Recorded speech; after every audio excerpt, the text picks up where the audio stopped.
Okay, so this is the beginning of video 2 of the Introduction to Shakespeare. You should be in the Shakespeare's biography section, and we will begin. Shakespeare was born in the town of Stratford-upon-Avon, which is a town located on the Avon River. His actual birth date is unknown.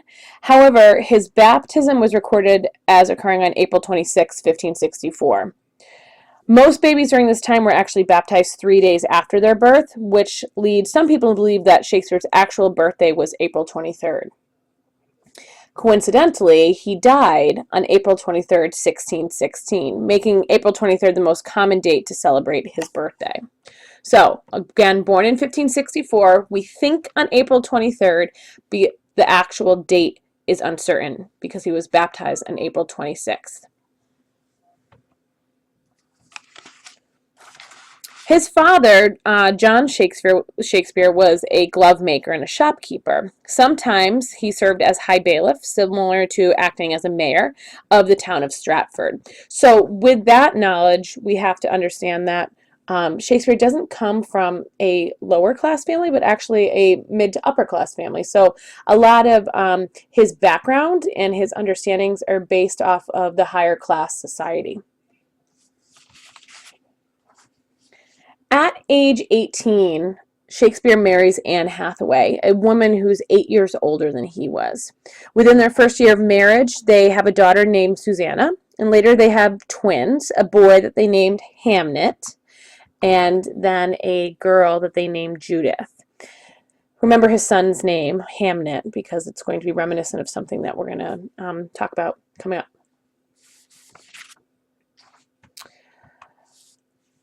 Researchers believe that Shakespeare left for London to pursue his career in the theater shortly after the birth of the twins. Remember, he was very young at the time, so by age 21, he has 3 young children, 3 babies.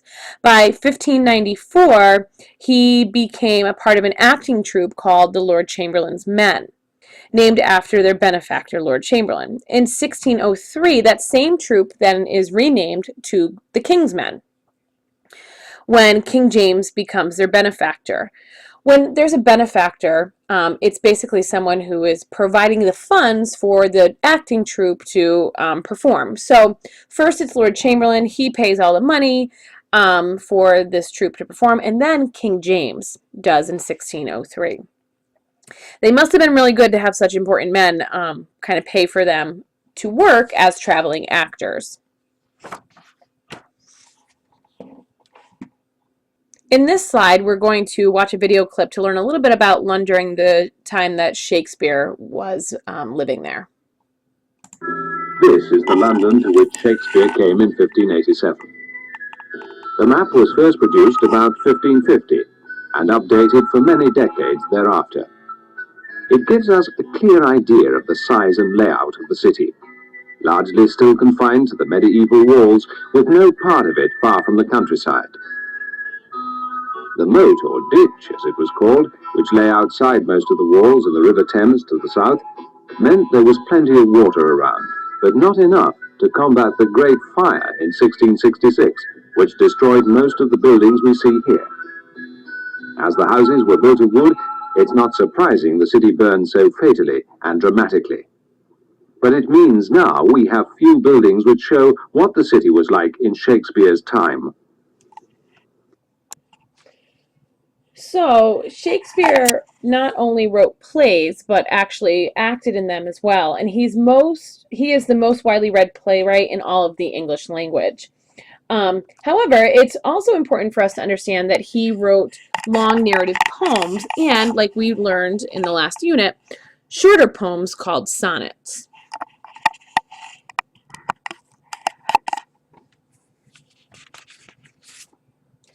Shakespeare wrote approximately, or collaborated on approximately 39 plays, either by himself or with other playwrights. These plays are divided into 3 categories: comedies, tragedies, and histories. It's essentially important that we understand that these are the 3 categories of Shakespearean plays: comedies, tragedies, and histories. Although some people believe that there should be a 4th category called romances, there is not.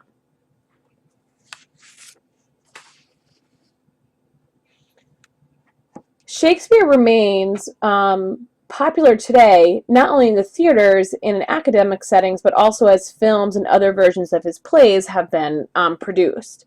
Such modern versions of the plays include the film She's the Man, which is based on the play Twelfth Night, the film 10 Things I Hate About You, which is based on the play The Taming of the Shrew, the play and film of West Side Story, based on Romeo and Juliet, and the film O, based on Othello.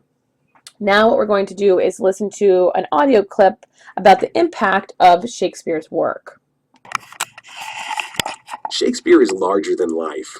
He wrote plays of such significance, passion, comedy, and drama that they continue today to captivate audiences all over the world. Actors revere him and sing his praises. Audiences delight in his brilliant use of the English language. So, reviewing the comedy section, most people enjoy a good laugh, and Shakespeare was not one to disappoint his audience, that's for sure. The first group of plays discussed are the comedies. They include the following titles: All's Well That Ends Well, As You Like It, The Comedy of Errors, Cymbeline, Love, Labour's Lost, Measure for Measure, and The Merchant of Venice.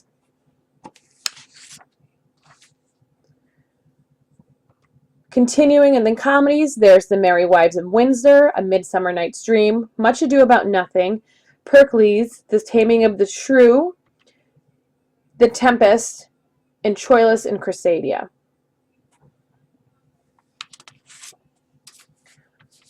Finally, we have Twelfth Night, Two Gentlemen of Verona, The Two Noble Kinsmen, and The Winter's Tale.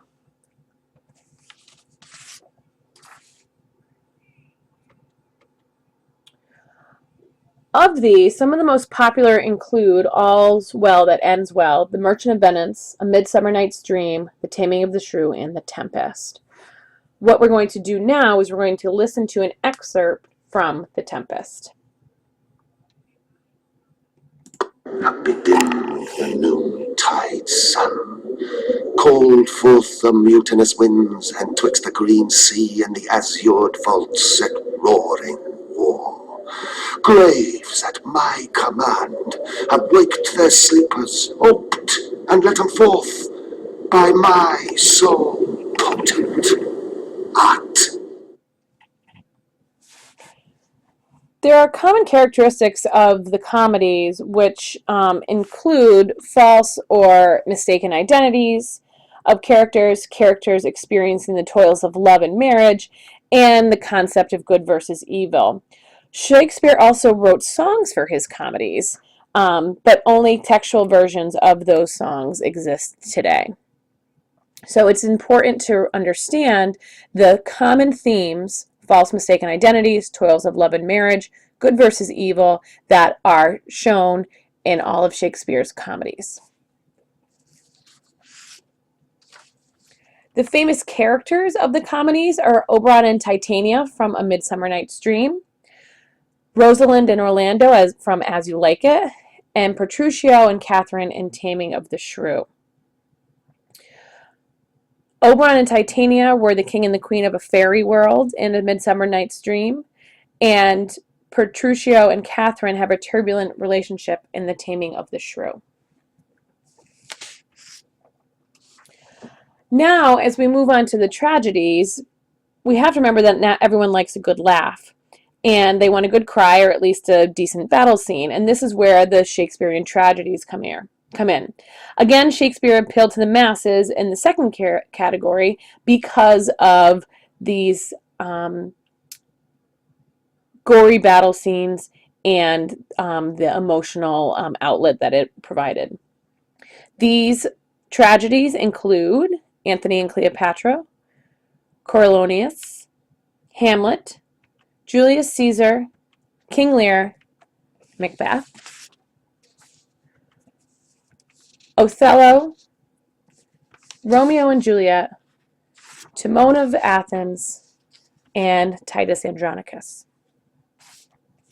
The most popular tragedies are Hamlet, Julius Caesar, Macbeth, and Romeo and Juliet. We actually have two audio clips here to listen The first excerpt is from King Lear, which is Act 3, Scene 2, and then the second will be from Macbeth, which is Act 5, Scene 5. So, as we said, the first excerpt is from King Lear, Act 3, Scene 2. Blow winds and crack your cheeks! Rage! Blow, you cataracts and hurricanes! Spout till you have drenched our steeples! The next audio is from Macbeth, Act 5, Scene 5. Life's but a walking shadow, a poor player that struts and frets his hour upon the stage, and then is heard no more. I will tell you that those two readings are not exactly appropriate for what's happening in the play. They sound more like a amateur actor yelling as opposed to a skilled actor reading for the character. Anyway, moving on. So the themes of the tragedies, similar to some moviegoers today, Shakespearean playgoers liked seeing a lot of blood, action, and death on the stage. One common characteristic among every single tragedy is that there is always a protagonist who eventually falls from grace and dies. I guess it's essentially a spoiler alert, but it's common. It's the most common thread in all tragedies. The protagonist is known as a tragic hero. He or she has a tragic flaw that leads to his death. Another characteristic of the tragedy is that, inevitably, there is an unhappy ending.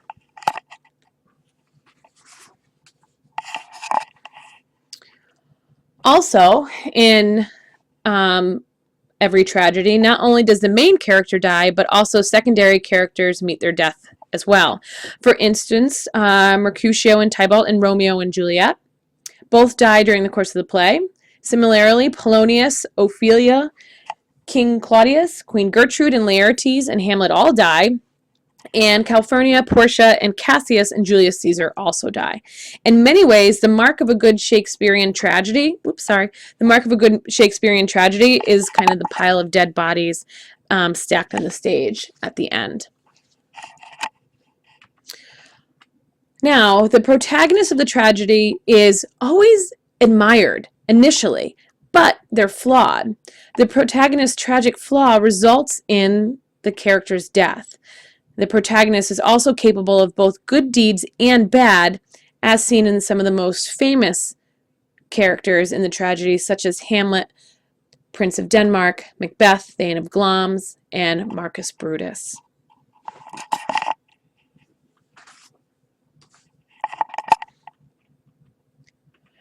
The third category of Shakespearean plays is the histories. These plays include King John, Richard II, Henry IV, Part 1 and 2, Henry V, Henry VI, Part 1, 2, and 3.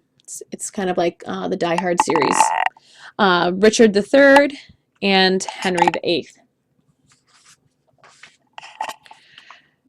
Now, the histories are often considered easier to recognize than they are to define, although they do share some common characteristics. The histories were created during a time at which patriotism was forming in England. Therefore, Shakespearean histories were popular when performed because patriotism was rapidly rising.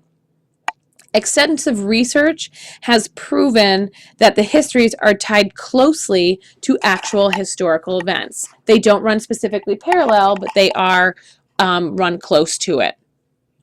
All of the histories focus on tensions between public and private values and have a character, usually the protagonist, who is preoccupied with gaining power. Although listed in the tragedies category, Julius Caesar and Antony and Cleopatra are considered histories, but they are separated from the others because they are Roman histories. We like historical movies today, and a lot of it is because we can understand or make connections to such characters. We're going to stop video 2 at this point. Make sure you have all of your information collected. Go back to any point of this video to fill in any blanks and assure that you have all of the information required of you.